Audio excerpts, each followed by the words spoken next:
Yesterday, we have talked about few botanists who introduced us about the derivatives of प्रोमेरिस्टम। आज हम meristematic tissue जो है उसके types को लेंगे हम, primary meristem and secondary meristem. Primary meristem जो है, अगर मैं बात करूं पहले, इस प्राइमरी मेरिस्टम होता कहाँ पे है? ये हमारे शूट एपेक्स पे होता है और रूट एपेक्स पे होता है। पहली बात, जो हमारा मेरिस्टमेटिक टिश्यू है, इनके पास खाली प्राइमरी सेल वॉल होता है, इनके पास सेकेंडरी सेल वॉल और टर्शियरी सेल वॉल एब्सेंट होता है, ये याद रखेंगे आप। So as far as root apex is concerned, तो मैं यहाँ पे बात कर दूं, मैं रूट टिप की बात करूंगा। I will like to talk of root tip, तो consider it our root tip. जो भी मेरिस्टमेटिक सेल्स होती हैं, जिनको हम डिवाइडिंग सेल्स भी होती हैं, जिनमें एबिलिटी होती है डिवाइड करने की, तो जो हम रूट टिप की बात करते हैं, इसके पास होता है हमारे पास रूट कैप, जो मैंने बोल दिया आपको, जिसको हम बोलते हैं दूसरा नाम कैलिप्ट्रा। और इस एपेक्स, इसको हम एपेक्स भी बोलेंगे, रूट एपेक्स, इसके पीछे होता है मेरिस्टमेटिक जोन और मेरिस्टमेटिक टिश्यू। तो अगर आपसे पहली बात पूछा जाएगा कि रूट एपेक्स में जो है मेरिस्टमेटिक जोन कहाँ पाया जाता है, आप लिखेंगे सब टर्मिनल, क्योंकि ये बिल्कुल एपेक्स के पीछे पाया जाता है। अगर आप देखेंगे कि इस रूट को बिल्कुल जमीन के अंदर एंकरिंग के लिए जाना होगा, इलेक्ट करने के लिए, सिस्टम को इलेक्ट रखने के लिए, पौधे को इलेक्ट रखने के लिए रूट कैप को नीचे जाना होगा, तो रूट कैप जो है इसका वेयर एंड टेयर हो सकता है। इसलिए इस रूट कैप के ठीक पीछे होते हैं बहुत सारी यही सेल्स, जिनको हम बोलेंगे मेरिस्टमेटिक सेल्स। मेरिस्टमेटिक सेल्स जो बिल्कुल डिवाइड होती रहती हैं, these are called meristematic cells, और ये पहले ही बन जाती हैं, इसलिए हम उनको बोल रहे हैं प्राइमरी मेरिस्टम, जो हमारे रूट में है। इसके बाद जो ये प्राइमरी मेरिस्टम के मेरिस्टमेटिक सेल्स हैं, इनके पास वैक्यूल नहीं होता है, central vacuole is absent. Central vacuole इनके पास एब्सेंट होता है, क्योंकि इनको डिवाइड करना होता है, और जब यही डिवाइड होंगे और यही डिवाइड होके फिर स्पेशलाइज्ड सेल्स यही बनती हैं, जिसको मैंने भी नाम दिया था जोन ऑफ मैच्योरेशन का नाम दिया था, या जोन ऑफ इलांगेशन का। यहाँ पे ये मेरिस्टमेटिक सेल्स जो है ये बिल्कुल अब इलांगेट हो रही हैं, स्पेशलाइज हो रही हैं, और यही वाले सेल्स हमारे पास, यही मेरिस्टमेटिक सेल्स हमारे पास स्पेशलाइज होके हमारे पास हमारा एपिडर्मिस बनाता है, जो जिसको हमने कल नाम दिया इन डेरिवेटिव्स प्रोटोडर्म। तो ये वाली सेल्स प्रोटोडर्म है, और प्रोटोडर्म क्या बनाते हैं? प्रोटोडर्म बनाते हैं epidermis of stems, leaves and root का जो रूट कैप है, रूट कैलिप्ट्रा। तो यहाँ पे मैं रूट कैप भी बना दूं,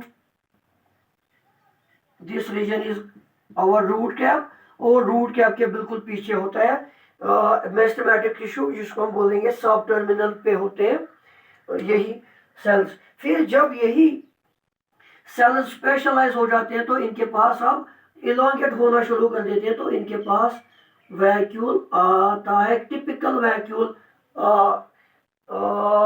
अपेयर हो जाता है। लेकिन मेरिस्टेमेटिक सेल्स के पास जो है सेंट्रल वैक्यूल नहीं होता है।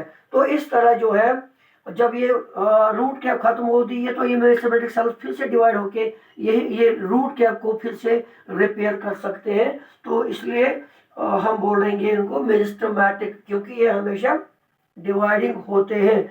इनके बीच में मैं कुछ और सेल्स रखता हूं यहाँ पे। इन सेल्स को हम इसको बोलते हैं, इसके ऊपर भी यही मेरिस्टेमेटिक सेल्स हैं। इन सेल्स को बोले हम क्विसेंट जोन बोलते हैं, इसको क्विसेंट जोन। क्विसेंट जोन का मतलब हो गया ये इनएक्टिव स्टेट में रहते हैं और जब कभी भी इनको जरूरत पड़ती है तब ये डिवाइड करना शुरू कर देते हैं, क्योंकि रूट कैप बार बार जो है ये वेयर एंड टियर इसका हो सकता है और कभी कभी मेरिस्टेमेटिक सेल्स का भी जो है उनकी ग्रोथ भी थोड़ी डिस्टर्ब हो सकती है। फिर यही क्विसेंट जोन की सेल्स जो है ये ही फिर डिवाइड कर जाते हैं और इसका मेरिस्टेमेटिक सेल्स का काम करती है। तो ये हम बात करते थे रूट एपेक्स की, रूट टिप की बात की हमने, और यहाँ पे ही फिर यही पे फिर बाद में वो जोन निकल आते हैं और यही एपिडर्मिस हमारे पास जो मैंने मॉर्फोलॉजी में पढ़ाया हुआ है, रूट हेयर निकल आते हैं what ever etcetera and etcetera. तो ये बात हो गई रूट एपेक्स की। अब हम बात करेंगे प्राइमरी क्यों बोलेंगे, ये प्राइमरी पहले ही बन जाते हैं। और मैं ये बात कर दूं जो प्राइमरी मेरिस्टम की सेल्स होती हैं वो होती हैं आइसोडायामेट्रिक। आइसोडायामेट्रिक यानी कि सेम डायमीटर के सेल्स होती हैं, सेम साइज की सेल्स होती हैं। तो प्राइमरी मेरिस्टम की सेल्स जो होती हैं वो होती हैं आइसोडायामेट्रिक, पहला पॉइंट। दूसरा पॉइंट, इनके पास वैक्यूल एब्सेंट होता है, वैक्यूल इज एब्सेंट। और तीसरा पॉइंट, ये जो प्राइमरी मेरिस्टम है जो ये प्रोमेरिस्टम से ऑरिजिनेट इसका होता है, प्रोमेरिस्टम से इसका ऑरिजिनेट होता है, इट ऑरिजिनेट्स फ्रॉम प्रोमेरिस्टम। तो आइसोडायामेट्रिक है, एब्सेंट है, प्रोमेरिस्टम से निकला है, सेंट्रल वैक्यूल एब्सेंट है। अगर मैं बात करूं कि प्राइमरी मेरिस्टम चाहे रूट पे हो या शूट पे हो, इसका काम क्या है, it produces growth, ये प्रोड्यूस करता है ग्रोथ इन लेंथ ओनली, ये खाली लेंथ में इजाफा करता है, चाहे रूट में इजाफा, रूट की ओर नीचे की ओर, चाहे ऊपर की ओर शूट की ओर, ये ग्रोथ में इजाफा करता रहता है। लेकिन एक चीज को छोड़ के, किसको छोड़ के, उसको लिखूंगा मैं एक्सेप्ट इंट्राफेसिक्यूलर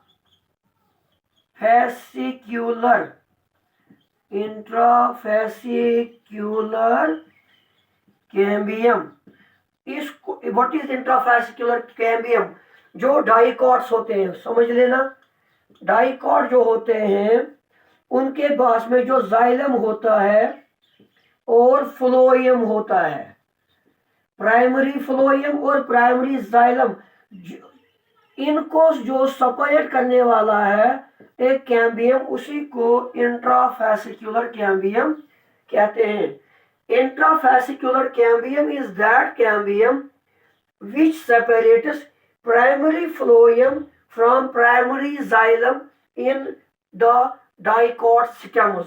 डाइकॉट के स्टेम में यही होता है इंट्राफेसिक्यूलर कैम्बियम। इसको छोड़ के बाकी जो ग्रोथ होती है इन लेंथ, स्टेम की लेंथ होती है, लेकिन इसकी जो ग्रोथ प्राइमरी स्टेम से नहीं होती है। इंट्राफेसिक्यूलर कैम्बियम जो है it don't grows in length or primary meristem is inactive as far as the intrafascicular cambium is concerned। अब बात करेंगे हम शूट एपेक्स की, ये चीज याद रखेंगे मैंने क्या बोला है, और बाद में आप प्राइमरी मेरिस्टम और सेकेंडरी मेरिस्टम को डिफरेंशिएट कर सकोगे।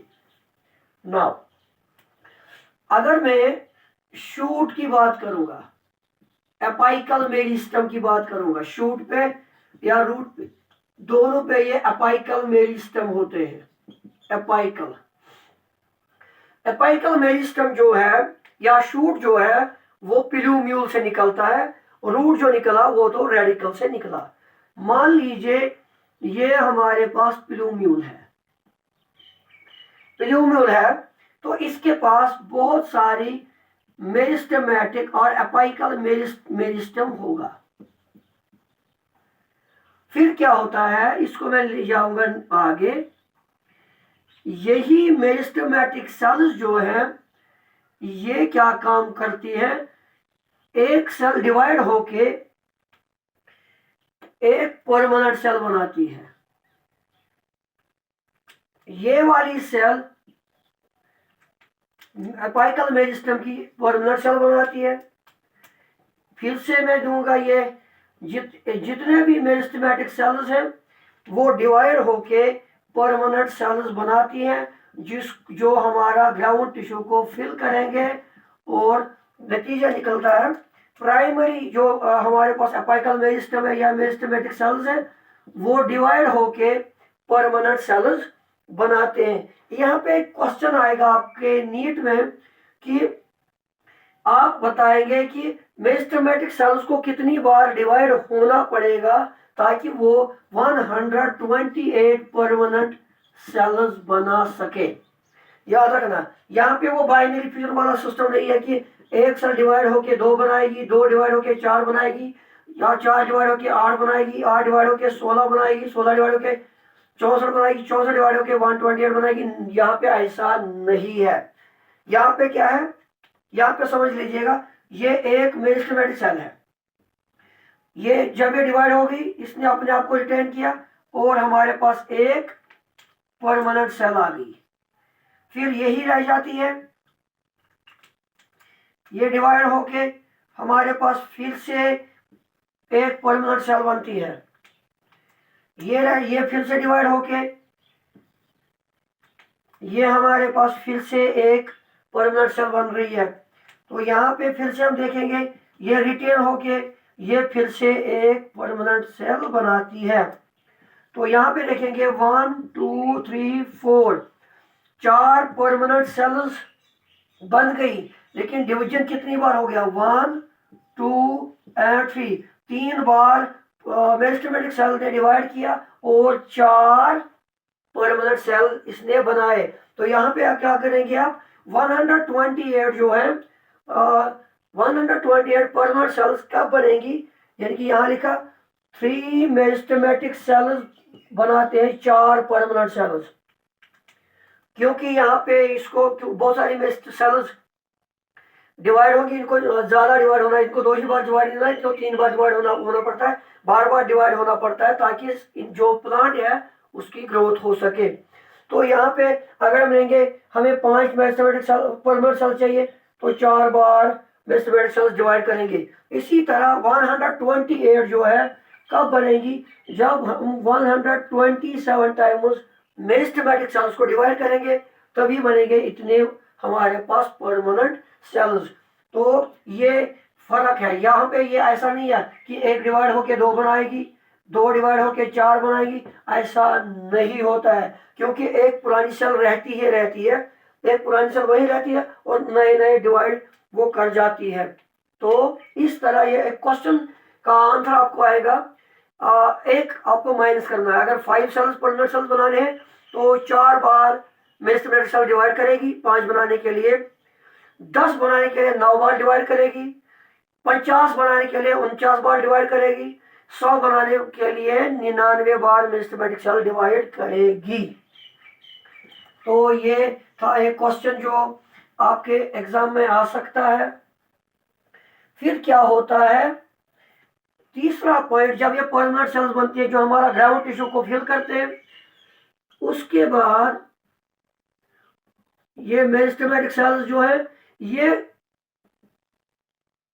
सेपरेट हो जाती है, दे गेट सेपरेटेड, थोड़ा दूर चले जाते हैं और बीच में हमारे पास ये बढ़ते रहते हैं इसको परमानेंट सेल्स से, और जो परमानेंट सेल्स है उसकी ग्रोथ होती जाएगी। लाइक इतना था प्लूमल, अब इतना बढ़ गया, इतना बढ़ गया, तो इस तरह इसकी ग्रोथ होती रहेगी। तो यहाँ पे ये परमानेंट सेल्स जो हमारे पास ग्राउंड टिश्यू को फिल करेंगे। यहाँ पे जो ये परमानेंट सेल्स है, यहाँ पे अगर हम इनके साथ मोनोकार्ड देखेंगे तो यहाँ पे एक लीफ प्रिमोर्डियम निकल के आएगा। इस तरह एक लीफ प्रिमोर्डियम निकल के आएगा। लेकिन लीफ प्रिमोर्डियम जो है, it is the characteristic feature of only monocots. मैंने बोल दिया है ये characteristic feature of only monocots है।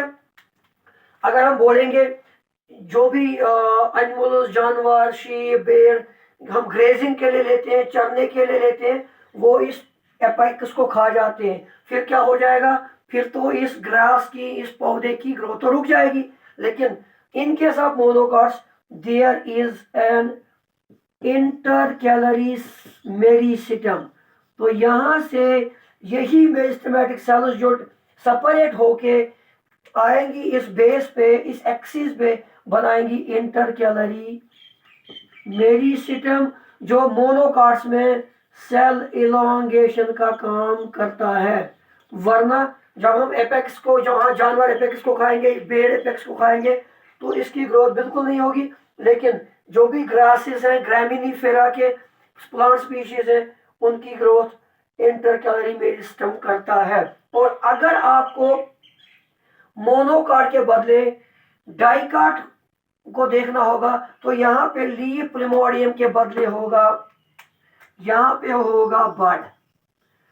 आपको in case of dicots leaf primordium नहीं मिलेगा, लेकिन आपको मिलेगा बड, एक्सिलरी बड मिलेगा, और लीफ प्रिमोर्डियम ही सेल इलोंगेशन करता है इन केस ऑफ मोनोकॉट्स। तो यहाँ पे दो बन रहे हैं, this was the apical meristem and this is intercalary meristem. ये सबसे पहले बन जाते हैं, इसलिए इनको प्राइमरी मेरिस्टेम कहते हैं। इनके सेल्स का डायमीटर सेम है, आइसोडायामेट्रिक है, और ये प्रोमेरिस्टेम से बनते हैं। इनके पास सेंट्रल वैक्यूल नहीं होता है।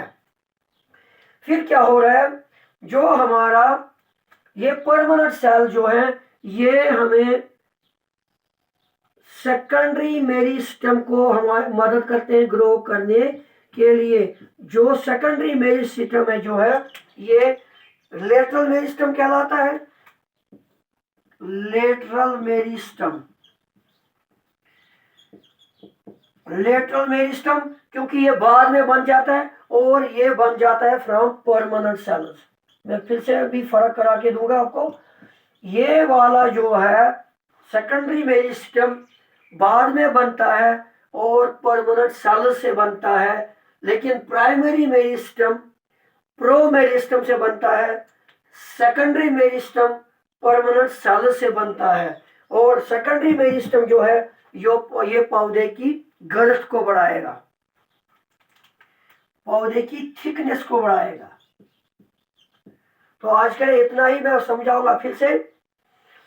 अपाइकल मेरिस्टेम पहले बन रहा है, फिर इंटरकैलरी, इनको प्राइमरी बोलते हैं। ये वाला जो है ये बाद में बन जाता है, और जब परमानेंट सेल्स बनेगी from meristematic cells, apical meristem, तभी ये इसकी ग्रोथ होगी, और इसको हम बोलेंगे सेकेंडरी ग्रोथ। सेकेंडरी ग्रोथ क्यों बोलेंगे, ये लेंथ के बजाय, लेंथ को छोड़ के गर्थ को जो है, थिकनेस को है बढ़ाता है सेकेंडरी मेरिस्टेम।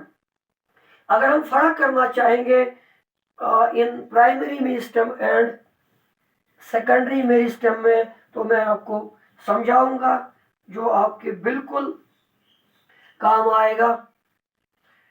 यहाँ पे लिखा ही हुआ है। तो प्राइमरी मेरिस्टेम जो है, अब इनमें फर्क करेंगे हम। तो पहला फर्क हम करेंगे, it originates from another meristem, जिसको प्रोमेरिस्टेम कहते हैं। It is called promeristem. यहाँ पे ये वाला ऑरिजिनेट हो गया, it originate from permanent cells और परमानेंट टिश्यू, ये परमानेंट सेल से बन गया। प्राइमरी मेरिस्टम की सेल्स जो होती हैं आइसो डायामेट्रिक होती हैं, सेम डायमीटर होता है, लेकिन ये कभी इलोंगेटेड कभी कुछ और, इनकी इलोंगेटेड शेप होती है, ये होते हैं स्फेरिकल। ये नॉन आइसो डायमेट्रिक होती है, नॉन आइसो डायामेट्रिक। तीसरा पॉइंट मैंने लिखा, इनके पास सेंट्रल वैक्यूल एब्सेंट होता है, लेकिन इन सेल्स के पास सेंट्रल वैक्यूल प्रेजेंट होता है। फिर मैंने बोला ये जो है, ये प्राइमरी मेरिस्टम जो है, ये ग्रोथ प्रोड्यूस करेगा length wise, it produces growth in length, और यहां पे it produces growth in thickness, it produces growth in thickness. Inshallah, in next video we will take simple or permanent tissue, and in permanent tissue we will discuss simple permanent tissue.